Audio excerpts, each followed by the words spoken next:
Mummy मला घेऊन गेली होती आज एका गावात नवीन मंदिर बांधलं आहे.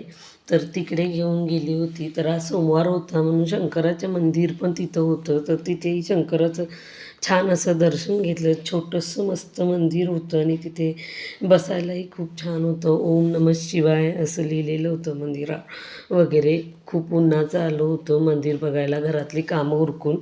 तर वेळ झाला होता आणि हे मंदिर दाखवायला बोलवलं होतं. रोकडोबा मंदिर म्हणून कासोडीतलं. तर इथेही छान मस्त वाटलं. दुपारचं मंदिर बंद होतं. खूप लांब आहे डोंगराकडे आतमध्ये चालत गेलो होतो. मग म्हटलं थांबा एक असा व्हिडिओ काढूया तुमचा मम्मीचा आणि संस्कृतीचा. तर म्हटलं सेल्फी पण घेऊन बघूया कसा येतो व्हिडिओ. आता स्क्रीन गार्ड बसवले. स्क्रीन गार्ड बसवलं चांगलं फुटलं होतं त्यामुळे सेल्फी व्हिडिओ चांगले येत नव्हते. श्री रोकडोबा देवस्थान कासोडी केव्हा गावठाण असं मंदिर छानपैकी बांधलेलं आहे. मग नंतर इथे सावलीमध्ये बसल्या का तर तिथं एक कुत्रं होतं भुंकत होतं. घाबरून बसलो होतो तिथेच आणि नंतर मग गेलो चालत चालत फाट्यावर. तर तिथे असं गन्ने का ज्यूस पाहिजे म्हटली संस्कृती म्हणून उसाचा रस दिला तिच्यासाठी आणि आपण म्हटलं मम्मीला मिसळपाव खाऊया.